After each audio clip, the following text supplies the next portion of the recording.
kelompok 10 dari mata kuliah pengantar ini. Kelompok 10 yang bertemakan yaitu kelompok dan tim.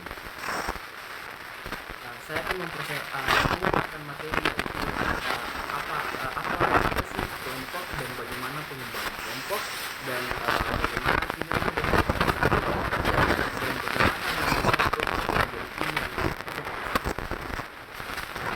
mempersingkat waktu dengan materi pertama yaitu kelompok dan pengembangan kelompok.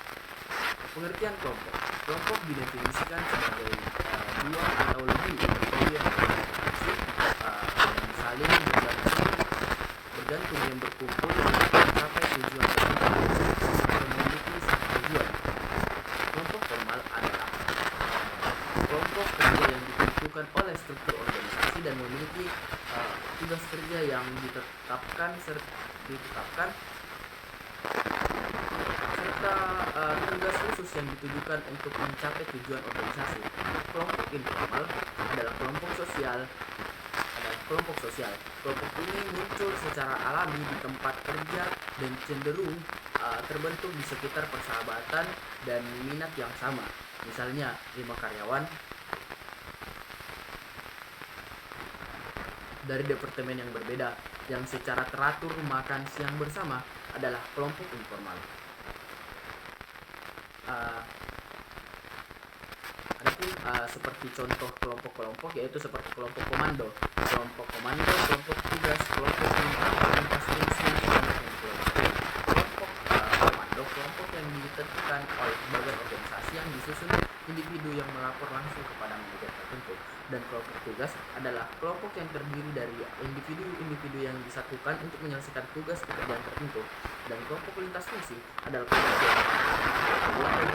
individu dari berbagai bidang pekerjaan atau kelompok yang anggotanya telah dilatih untuk melakukan suatu pekerjaan. Dan tim lintas fungsi tadi terus sekarang yang kelola sendiri kelompok yang pada dasarnya independen dan selain tugas mereka sendiri, dia menyimpan tanggung jawab belajar internasional seperti rekrutan, perencanaan, dan penjadwalan serta evaluasi. Adapun tahap pengembangan kelompok penelitian menunjukkan bahwa kelompok berkembang melalui tahap.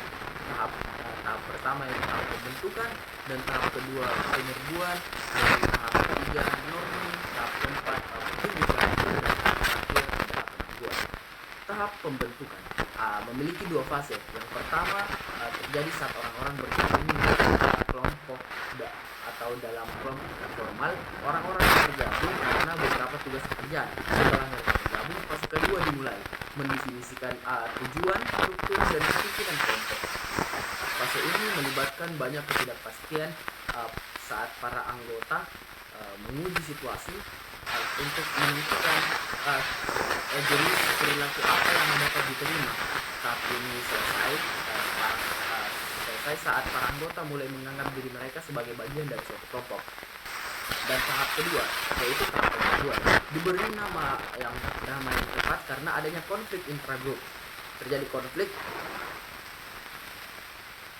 mengenai siapa yang mengendalikan kelompok dan apa yang perlu dilakukan kelompok tersebut. Selama tahap ini, hierarki kepimpinan dan kesepakatan yang relatif jelas mengenai arah kelompok muncul. Dan yang ketiga adalah tahap norming. Adalah tahap di mana hubungan dan kelompok menjadi progresif. Sekarang ada rasa identitas kelompok dan jabatan yang kuat. Tahap ini selesai ketika struktur kelompok dimuat dan kelompok telah mengasimilasi keahlian, harapan atau norma. Dan tahap pertunjukan. Struktur kelompok ini terbentuk dan diterima oleh anggota kelompok. Energi mereka telah beralih dari mengenal dan memahami satu sama lain menjadi mengerjakan tugas kelompok. Ini adalah tahap terakhir dari pengembangan kelompok kebertemanan. Namun untuk kelompok sementara gugus tugas atau kelompok serupa yang memiliki tugas terbatas untuk dilakukan terakhir adalah penangguh. Dalam tahap ini kelompok itu bersiap untuk bubar. Kelompok ini memutuskan prakteknya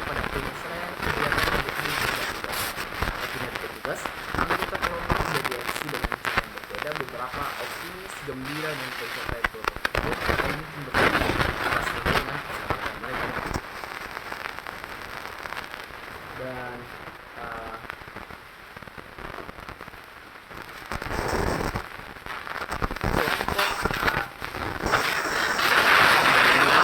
kinerja dan kepuasan dalam bekerja.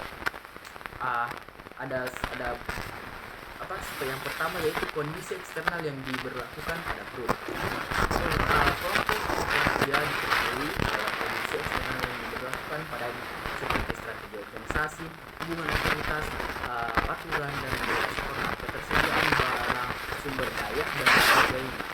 Sumber daya, kriteria pemenuhan kebutuhan, sistem budaya, kinerja, tata letak, fisik, umum, uang. Misalnya beberapa kelompok memiliki peralatan yang berbatas modern dan berkualitas tinggi untuk melakukan pekerjaan mereka. Gambar di samping saya menunjukkan faktor-faktor utama yang menentukan kinerja kelompok dan kepuasannya. Seperti ini luar kondisi dikarenakan pada grup terbagi menjadi dua lagi, menjadi kelompok anggota sumber daya, kelompok struktur, dan menjadi satu lagi menjadi kelompok proses kelompok, dan diantaranya ada tugas kelompok, dan terakhir adalah kinerja dan kepuasan kelompok. Dan bagian kedua adalah sumber daya anggota kelompok. Potensi kinerja kelompok sangat bergantung pada sumber daya yang dibawa setiap individu ke dalam kelompok.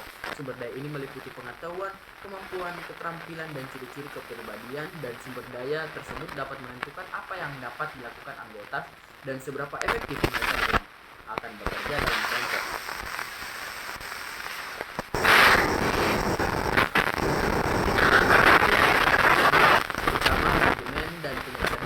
Pemecahan masalah secara kolaboratif dan komunikasi secara konsisten muncul sebagai hal untuk kinerja oleh kelompok kerja. Ciri kepribadian juga kelompok karena sifat tersebut sangat mempengaruhi cara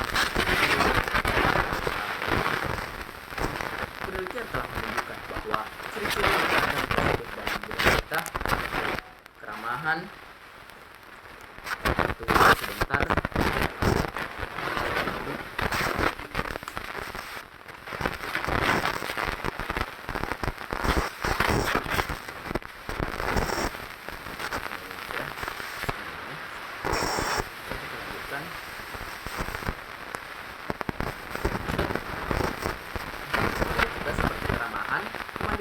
Independensi cenderung berhubungan dengan aktivitas dan moral kelompok. Sebaliknya, karakteristik kepribadian seperti otoriterisme, dominasi, dan tidak konvensional cenderung berhubungan negatif dengan produktivitas dan moral kelompok. Adapun ini peran mengacu pada pola perilaku yang diharapkan dari pelaku menduduki posisi tertentu dalam suatu unit sosial.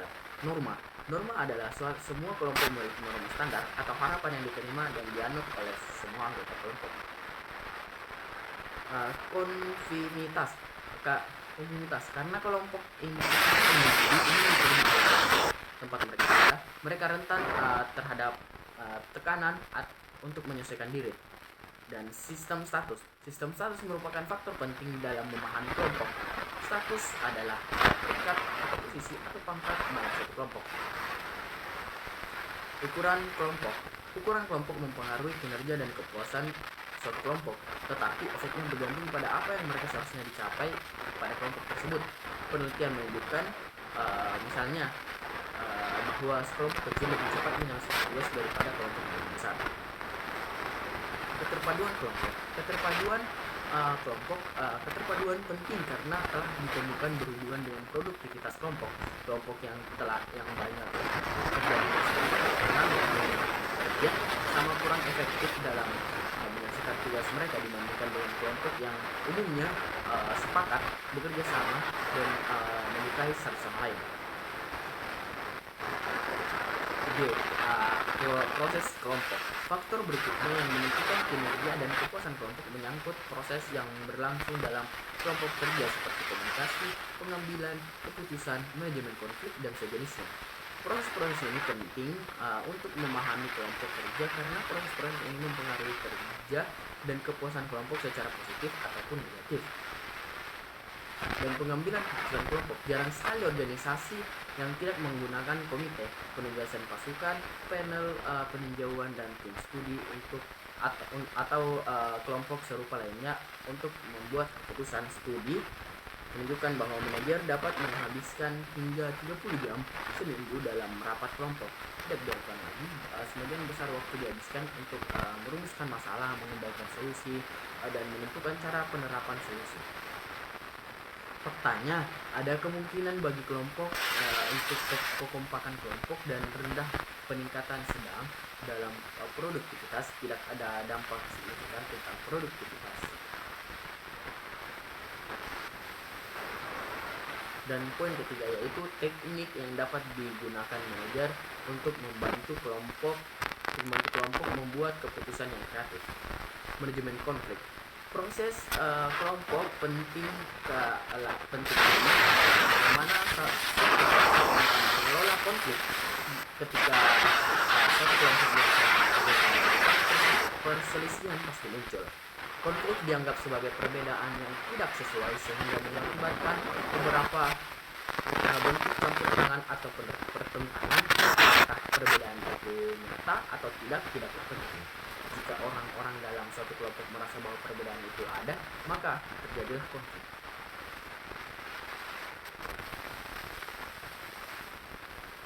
Dan yang ketiga adalah poin selanjutnya adalah konflik bersifat fungsional dan kapan bersifat disfungsional.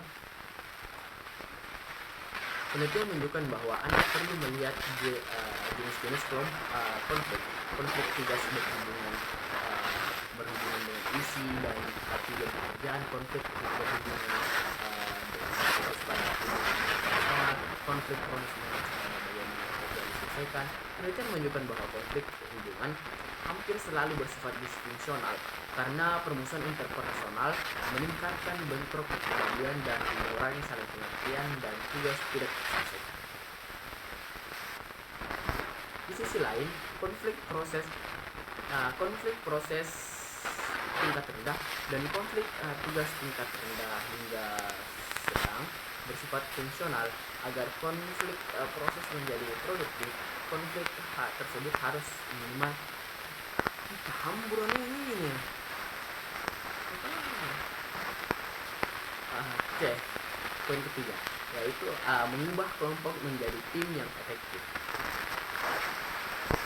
Mengubah kelompok menjadi tim yang efektif yaitu karakteristik dari tim efektif yaitu tim kerja. Yang pertama adalah tim kerja. Tim kerja berbeda dari kelompok kerja dan memiliki ciri khas khasnya sendiri. Kelompok kerja berinteraksi terutama untuk berbagi informasi dan membuat keputusan guna membantu setiap anggota melakukan tugasnya dengan lebih efisien dan efektif. Membantu supaya anggota melakukan tugas dengan lebih efisien dan efektif, tidak ada kebutuhan. Dan yang kedua adalah jenis tim kerja. Tim kerja dapat melakukan berbagai hal. Mereka dapat merancang produk, menyediakan layanan, bernegosiasi transaksi, mengkoordinasi proyek, menawarkan saran, dan membuat keputusan. Yaitu jenis pertama adalah tim pemecahan masalah, dan yang kedua adalah tim kerja yang dikelola sendiri, yang ketiga tim lintas fungsi, keempat tim virtual. Untuk poin ketiga adalah menciptakan tim kerja yang efektif.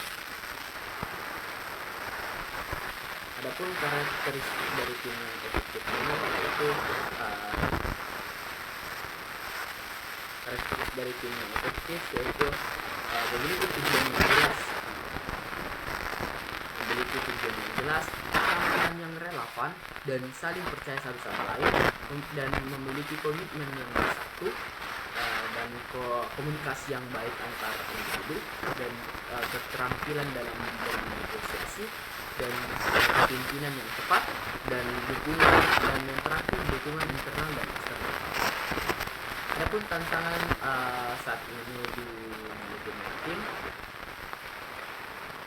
yaitu beberapa